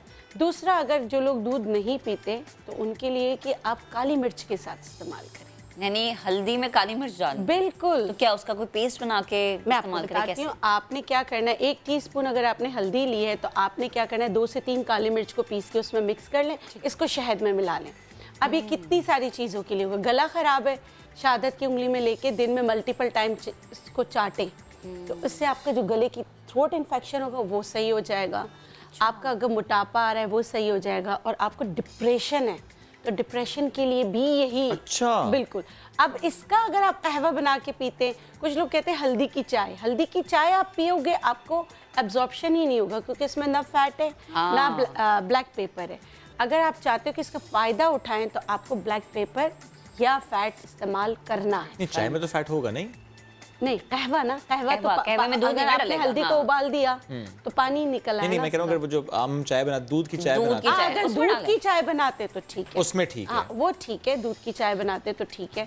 और बाकी निखार के लिए, चेहरे पे निखार के लिए देखिए, जो पहला स्क्रब आया था पूरी दुनिया में जो बहुत मशहूर हुआ वो उपटन था। उपटन अगर देखा जाए तो एक्सफोलिएट ही करता था, आपका स्क्रब था, डेड स्किन को निकालता था। उसका अहम इंग्रेडिएंट जो था वो था हल्दी और घर का आटा।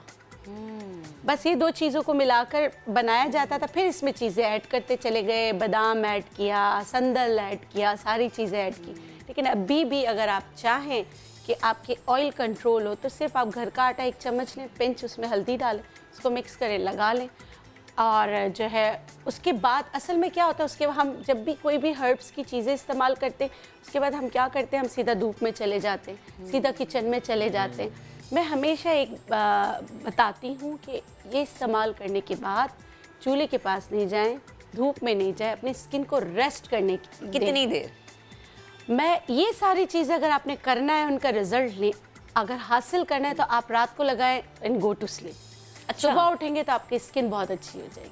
यानी रात को आपने आटा और हल्दी का पेस्ट बना के लगा लिया, सो गए और सुबह धोकर। अच्छा, धो के सोना है। हाँ, मैं वही देख रही हूँ, तो मुंह कट जाएगा। हाँ, धोकर सो गए। हाँ, धो के सोने। हाँ, फिर सुबह उठ के दफ्तर आ जाएंगे। हाँ, धोकर सो गए तो उससे आपको बहुत फर्क पड़ेगा। अच्छा, आप ये भी होता है कि हल्दी, शहद, नींबू, इसका भी आप एक मिक्सचर बना के अपने चेहरे पे लगाएं। टोटका बताया इसने अपने वाला। हाँ, ये मैंने किया था, वाकई किया। नहीं, बहुत अच्छा है। देखिए, जिसको नींबू सूट करता है उसके लिए बहुत अच्छा है। अच्छा, नींबू लें भी तो कुछ लोग ग्रीन वाला लेते हैं, वो जूसी लें जो पक चुका हो। ओके, सही है ना। तो ये छोटी छोटी मिस्टेक करते हैं, फिर होता है कि हर्बोलॉजी से उनको फ़ायदा नहीं हुआ। तो कुछ होता है कि ग्रीन आए में जैसे कैरी और आम में फ़र्क है। पहले कैरी होता है, उसकी सारी खुसूसियात बिल्कुल अलग है। इसी तरह इमली और कटारे, उनमें भी फ़र्क है। तो फिर इस चीज़ को समझें, और अगर आपने लाइम लेना है, नींबू लेना है, तो फुल पका हुआ, उससे आपको फ़र्क पड़े। अच्छा, आपको पता है हल्दी, जो मेरे भाई पान खाते हैं, जिनके दांत बहुत ख़राब हो चुके हैं पान खा के, उनके लिए भी बहुत अच्छा है। उससे क्या दांत साफ हो जाते हैं? बिल्कुल हो जाते हैं। अच्छा, क्या करें? बहुत आसान है। आपने हल्दी लेना है 2 टेबल स्पून, 1 चम्मच जो है आपने उसमें नमक डालना है। इसको सरसों के तेल में मिला के इसको जैसे हम टूथपेस्ट करते हैं, इसी तरह आपने दिन में 2 बार करना है। आप देखेंगे टार, ये सारी चीज़ें स्लो एंड ग्रेजुअली ख़त्म हो जाएंगी। और इतना ईजीएस्ट टूथपेस्ट है, और जिनको पायोरिया होता है, जिनकी गम्स ब्लीड करते हैं, उनके लिए भी बहुत अच्छा है। अच्छा, और वैसे कहते हैं ना कि कोई चोट लग जाए आपको, फ़ौरन से ऊपर हल्दी मल लें आप। चोट हल्दी देख 2 किस्म की हल्दी है, सही है। एक तो जो हम यहाँ दिखा रहे हैं वो एक है चोट हल्दी।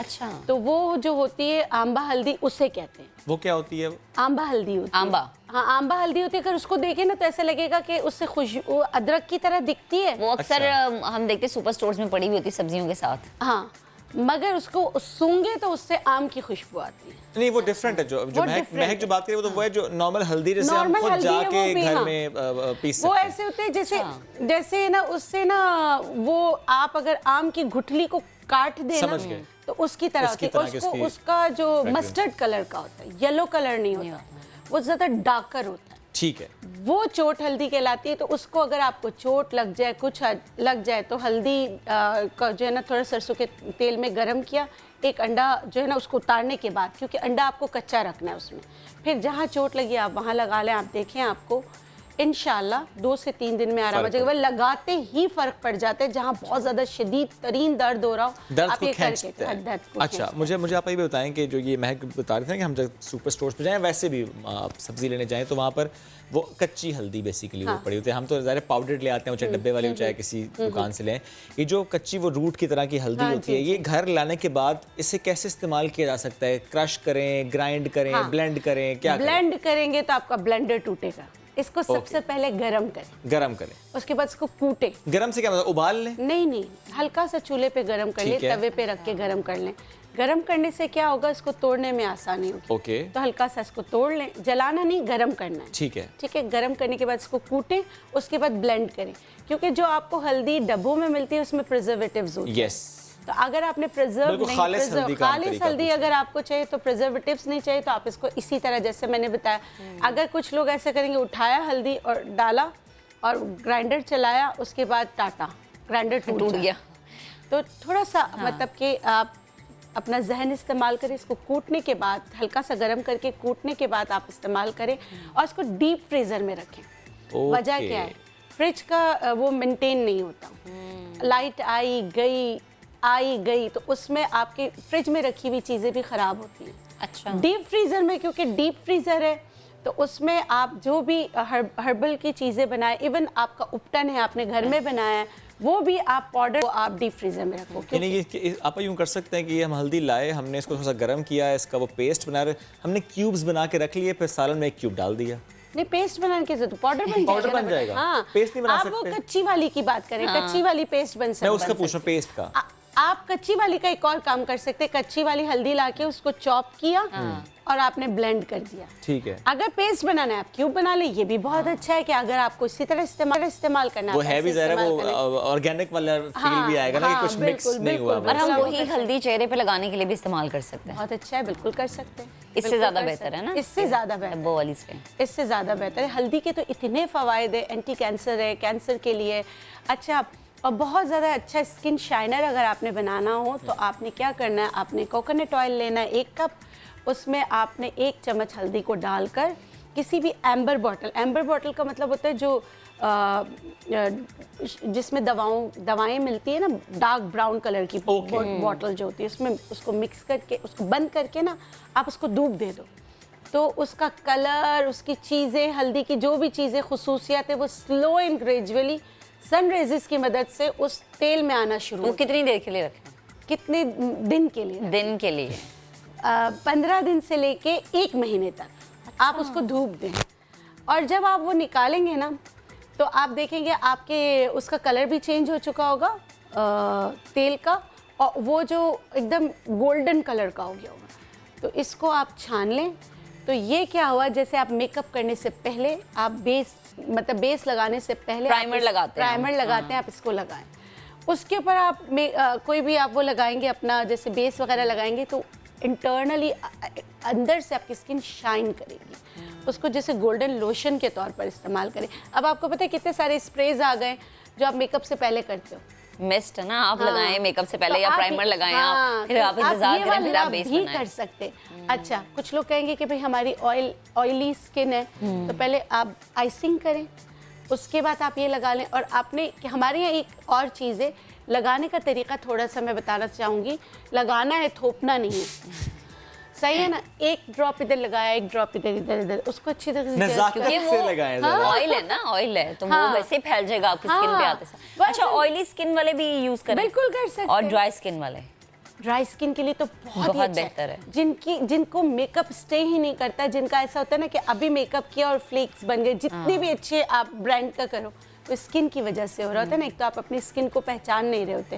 ड्राई स्किन पे आप, ड्राई स्किन के साथ अगर आपको दाने भी आ रहे हैं तो भी आप कर सकते हैं। अच्छा, आपको कहते हैं कि अगर ऑयली स्किन पे आप मजीद कोई ऑयली चीज़ लगाते हैं तो आपको एक्नी शुरू हो जाती है, क्योंकि कुछ लोगों को वो ऑयली चीज़ें सूट नहीं करती, ऐसा है? बिल्कुल है। तो वो फिर इस चीज़ से बचें। लेकिन इसमें तो हल्दी है ना। हल्दी है, हाँ, वो तो ऑयल के लिए बेहतर है। हाँ, और इसमें जो अगर आपने ऑयल जो यूज़ किया है, अगर वो एक्स्ट्रा वर्जिन कोकोनट ऑयल है या एवोकाडो ऑयल है या पम्पकिन सीड ऑयल है, लौकी का तेल है, आप उसको लगाएं, जज्ब हो जाता है। और ये किसी भी सीजन में आप यूज़ करें। हाँ, अब अपनी स्किन को आप बहुत ज़्यादा बेहतर जानते हैं। अब ऐसा होता है ना कि बेटा किसी के अगर एक्नी वल्गेरियस है और वो लगाना शुरू करेगा, ओब्वियस थोड़ा सा एग्रीवेशन होगी, तो आप अपनी स्किन को देख करके रखें। सही है, ठीक है। और यही चीज जो है ना आप सर पे लगा सकते हैं खुशकी दूर करने के लिए। अच्छा, यही ऑयल ऑयल भी लगा सकते हैं और हल्दी भी लगा सकते हैं। हल्दी और दही को मिक्स कीजिए और सर की जड़ों में लगाएं, स्टीम लें, उसके बाद आप सर धो लें। तो आप देखेंगे कि आपकी जो खुश्की ख़त्म होगी। हेयर फॉल अगर खुश्की की वजह से है वो गिरना रुक जाएगा। ये दोनों तरह की खुश्की की वजह से। अगर आपको खुश्की इसलिए हो रही है कि ड्राइनेस की वजह से हो रही है, या कोई एटोपिक डर्मेटाइटिस है, या सोराइसिस है, या एक्जिमा है, और ये कुछ लोगों को होता है जैसे बहुत ज़्यादा ऑयल आता है, ऑयल आता है और बहुत ज़्यादा ऑयल कंट्रोल नहीं होता है, यहाँ नहाए यहाँ आपका स्काल्प ऑयली हो जाता है, वो भी फंगस है, उस पे भी आप ये ट्राई कर सकते हैं। अच्छा, कुछ लोग होते हैं जिनके सर में ना अक्सर गर्मी दाने बन जाते हैं, जी, बिल्कुल बारीक से, छोटे से, वैसे वो नजर नहीं आते, लेकिन आप रोशनी से करें तो आपको वो नजर आते हैं। क्योंकि मैं ये वीडियो देख रही हूँ, उसके लिए क्या है? उसके लिए भी यही है, आप हल्दी और दही दोनों को मिक्स करके रखें। अच्छा, जब आप मिक्स किसी भी चीज़ हर्बल में कोई चीज़ करें तो थोड़ा सा उसको टाइम दें मर्ज होने के लिए। मैं हमेशा कहती हूँ 10 मिनट रख दें, उस महलूल को बना के रख लें, ताकि वो ऐसा नहीं करें कि आपने यहाँ उठा यहाँ बनाया यहाँ लगा लिया, ये ना करें, उसको रख दें ताकि वो आपस में मिक्स हो जाए। और अगर चाहें, कुछ लोगों को दही सूट नहीं करता, तो यही चीज़ आप एलोवेरा के साथ करें। एलोवेरा और दही को मिक्स कर दें। एलोवेरा और हल्दी को एलोवेरा हल्दी को मिक्स करो, सर में लगा। नहीं करना चाहे तो आप वैसे जनरली अगर हम कहें कि आपको हल्दी चूँकि यूज़ करनी है, खानी है, आपने कंज्यूम करनी है, तो पर डे कितनी कंज्यूम करनी चाहिए? Half tea spoon? अगर एक्सट्रैक्ट में जाते तो इससे भी कम, नहीं तो हाफ टी स्पून सही है। हाफ टी स्पून सही है। इससे जनरली आपकी ना बॉडी पेन्स होंगी, जनरली आप स्टमक और यानी वो जो एक सिस्टम है पूरा वो ठीक रहता है हल्दी से? इसका भी इम्पैक्ट होता है? जी बिल्कुल होता है, ठीक रहता है। लेकिन देखिए बात सुने, आप कभी भी किसी भी चीज़ पर अगर आ रहे हैं तो पहले उसको मिकदार बहुत कम करें, पिंच से स्टार्ट करें, हाफ टी स्पून तक ले जाएं, क्योंकि हमें नहीं पता होता है कि क्योंकि ये चीज़ें जो है ना वो बीमारी को सही करने के लिए आपको थोड़ा सा पेन, बाज़ औक़ात आपको क्रैम्प्स होंगे तो फ़ौरन लोगों का ज़हन जाएगा मैंने आज हल्दी खाई है ना इसलिए मैंने, और हल्दी मुझे सूट नहीं करती। ठीक है, ये नहीं देखेंगे कि आपका टीस्पून कितना था, क्या पता वो किस चीज़ पे। हाँ, डोई भर के नहीं हल्दी खा लेनी। हाँ, ये सारी। अच्छा, अब ये जो हम हल्दी का पेस्ट मुंह पे लगाते हैं, जैसे दही में या शहद में आप मिक्स करके लगा रहे हैं, वो हफ्ते में कितनी दफ़ा लगाना चाहिए? 2 दफ़ा, 3 दफ़ा? अच्छा, आप स्क्रब नहीं करें तो डेली लगा सकते हैं। अच्छा, अगर आप स्क्रब करें तो डेड स्किन निकालने की तरफ ले जा रहे हैं, आप थोड़ा ट्रॉमा दे रहे हैं स्किन को, तो फिर आप हफ्ते में एक दफ़ा करें। और स्क्रब लगाने के जैसे कि आप लगा रहे हो, पेस्ट लगा रहे हो, उसके बाद फौरन आप, मैंने ये सुना है कि गर्म पानी, नीम गर्म पानी से अगर आप मुंह धोएंगे तो वो ज़्यादा बेहतर है। अच्छा, मैं बिल्कुल मेरा ठंडा पानी सर्कुलेशन ऑफ ब्लड को और तेज करेगा। जब तेज करेगा तो जो चीज़ आपने लगाई उसकी पेनिट्रेशन अच्छी तरह, बिल्कुल सही है। तो फिर जब पेनिट्रेट करना है तो अब नीम गर्म पानी से क्या होगा कि वो निकल जाएगा। या आपने वो चीज़ को निकालना है तो आप नीम गर्म पानी, और अगर आपने उसको रखना है और आप चाहते हैं कि सर्कुलेशन बहुत तेज हो, जैसे हम आइजिंग करते हैं तो भी आपकी सर्कुलेशन बहुत तेज हो। अच्छा, मैंने एक दफ़ा क्या किया, हल्दी और दही लगा तो मेरा मुंह तो पीला हो गया। वैसे पीला तो होता है। हाँ, अब मैं डरूंगी ये हो क्या गया है कि बिल्कुल पीला हो गया मुंह। अच्छा, माँ ने कहा है मेरी महक पीली हो गई है। मैंने तो मुंह दिखाया ही नहीं किसी को। नहीं, वो पता है क्या, वो जो हम डब्बे वाली हल्दियाँ लेते हैं उसमें कलर इन्हेंसर डाला हुआ। यस, तो इस वजह से जो है ना वो स्किन के लिए नुकसानदेह है। आप कह सकते स्किन के लिए हर चीज़ वो नुकसानदेह जो आपकी स्किन को सूट नहीं करती। तो फिर आप जो है अब ये वाला हल्दी लेके, और अगर पीला हुआ है तो आप पिंच इसमें क्या करें, 1 से 2 ड्रॉप, सिर्फ 1 से 2 ड्रॉप्स आप इसमें सिरका ऐड करें। ओके। और वो भी प्योर। अच्छा, प्योर सिरका, वो वाला सिरका नहीं जो हम बाजार से खरीदते हैं, जो बिल्कुल क्लियर होता है। और आपको प्योर सिरका कैसे पता चलेगा, उसके नीचे पूरी सी ना एक ऐसा मटियाला सा लगेगा कुछ बैठा हुआ है। ओके, तो वो प्योर है। जबरदस्त। उसको आप शेक करोगे तो हो जाएगा वो असली सिरका। बिल्कुल ठीक है। थैंक यू आपा, थैंक यू वेरी मच। साथ मौजूद थी यहाँ पर आज हमने थोड़ी सी हल्दी, काफ़ी ज़्यादा मल दी है, भी मल दी है, और बता दें कैसे हल्दी से आप बेनिफिट्स हासिल कर सकते हैं, अपनी सेहत का ख्याल रख सकते हैं। आगे बढ़ते हैं जनाब, खबर है कराची से, जहां रेंजर्स और पुलिस ने मुख्तलिफ इलाकों में मुश्तरका कार्रवाई करके मुनशियात फरोश गिरोह के 5 कारिंदे गिरफ्तार कर लिए हैं। और जनाब ये जो कार्रवाई अहम हुई है, इससे मुतालिक आपको अपडेट कर रहे हैं। कराची से आपको खबर दे रहे हैं, जहां रेंजर्स और पुलिस ने मुख्तलिफ इलाकों में मुश्तरका कार्रवाई करके मुनशियात फरोशों के 5 कारिंदों को गिरफ्तार किया है।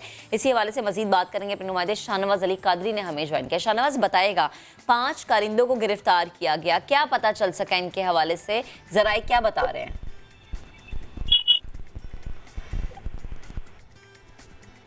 ठीक है, शाहनवाज से राबता बहाल करने की कोशिश करेंगे। कराची से आपको खबर दे रहे हैं, अहम खबर है, अहम कार्रवाई है, जिससे मुतालिक आपको बताया जा रहा है कि रेंजर्स ने कार्रवाई की है, 5 मुश्तबा अफराद को गिरफ्तार किया है और अब उनसे पूछगछ का अमल जारी है। कार्रवाइयाँ जो है मासूम शाह कॉलोनी, काला पुल, चनेसर गोश और महमूदाबाद में की गई हैं। मुल्जिमान में वलीदाद, अल्लादाद, उमर जमान, फरुख और निसार अहमद शामिल हैं। आगे बढ़ेंगे। पेशावर का 60 साला हुनरमंद सऊदी वली अहद मोहम्मद बिन सलमान का पोर्ट्रेट सदियों पुराने आर्ट स्ट्रॉ पेंटिंग से बना रहा है।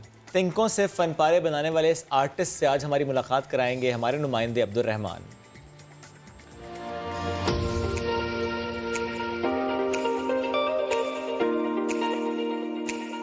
मेरा नाम है जी सैयद आबिद शाह और पेशावर क्वार्ट रोड गांव दे बहादुर से बात कर रहा हूँ जी।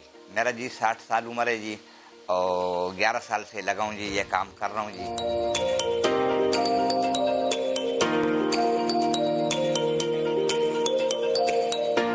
ये गंदम का तिनके है जी और इससे मैं जो पेंटिंग बनाता हूँ उसको बीट स्टार बोलते हैं जी। ये मैंने अपने मामू से सीखा जी, 200 साल पुराना काम है। मैं एशिया में जी 4 कारीगर थे जी, पाकिस्तान, इंडियन और बांग्लादेश में जी। तो ये चारों वफात हो चुके हैं जी। अकेला काम कर रहा हूँ जी। पूरे पाकिस्तान में अभी कोई नज़र नहीं आ रहा है, कोई काम ही नहीं कर रहे हैं इसका।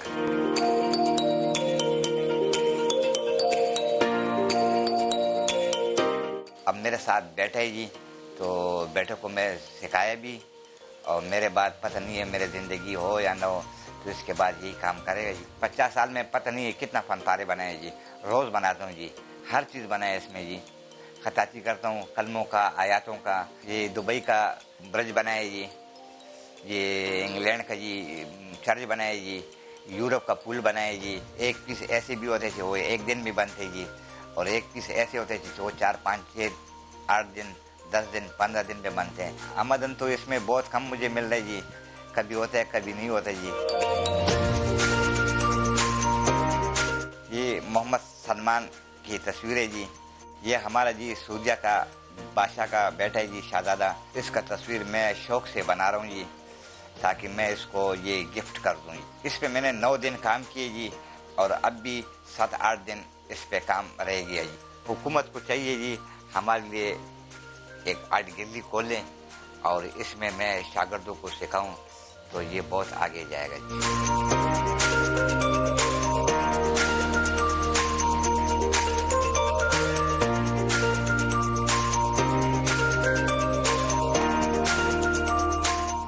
बराह रास्त आपको ले चलेंगे मुस्लिम लीग नून की तर्जुमान मरियम औरंगजेब इस वक्त कौमी असम्बली में इज़हार ख्याल कर रही हैं। कौमी असम्बली बजट इजलास और मुस्लिम लीग नून की तर्जुमान मरियम औरंगजेब इस वक्त गुफ्तगू कर रही हैं, खिताब कर रही हैं। उनका कहना है कि RTS बिठाकर एक पार्टी को मुसल्लत किया गया। आज हर पाकिस्तानी 2.25 लाख रुपए का मकरूज नजर आता है। 100 दिन में रियासत मदीना बनाने के दावे झूठे निकले हैं। नौजवानों को नौकरियां देने के दावे झूठे निकले। 1200 अरब की वैक्सीन खा गया, 23 फॉरेन फंडिंग अकाउंट से ज़कात के पैसे खा गया जनाब स्पीकर। लेकिन इमरान खान करप्ट नहीं जनाब स्पीकर, झूठा नहीं, नालायक नहीं, नाअहल नहीं। ये सब ज़कूटा जिनका कमाल है जनाब स्पीकर। और अभी रिंग रोड के 6 अरब खाने थे। इमरान साहब ने कहा अभी नवाज शरीफ और शहबाज शरीफ के बनाए हुए बहुत से मंसूबे बाकी हैं, हाथ हौला रखें जरा। और जनाब स्पीकर, इमरान खान साहब के पास जहां ज़कूटा जिन है जिसने तमाम महकमात का बेड़ा गर्क कर दिया है, उसी तरह एक और जिन है जिसने निज़ाम को मफलूज करके रख दिया है, और उस जिन का नाम है अना का जिन। आज 2 साल 10 माह 7 दिन में ये वो अना है जो इमरान साहब को और पाकिस्तान के निज़ाम को मफलूज करके रख दिया है। इमरान खान साहब ने कहा था मैं चेहरे नहीं बदलता, मैं निज़ाम बदलूंगा। निज़ाम की ईंट से ईंट बजा दी है। आज 2 साल 10 माह 7 दिन गुजर जाने के बाद national commission for women, status of women chairman नहीं लग सका। National commission for human rights chairman नहीं लग सका। National commission for child rights chairman नहीं लग सका। इलेक्शन कमीशन 2 साल अधूरा रहा। पाकिस्तान ब्यूरो ऑफ स्टैटिस्टिक्स का चेयरमैन नहीं लग सका। और ये कौन सी कमी है, ये कौन सी नालायकी है? ये कोई कमी और नालायकी नहीं है, इमरान साहब की अना है।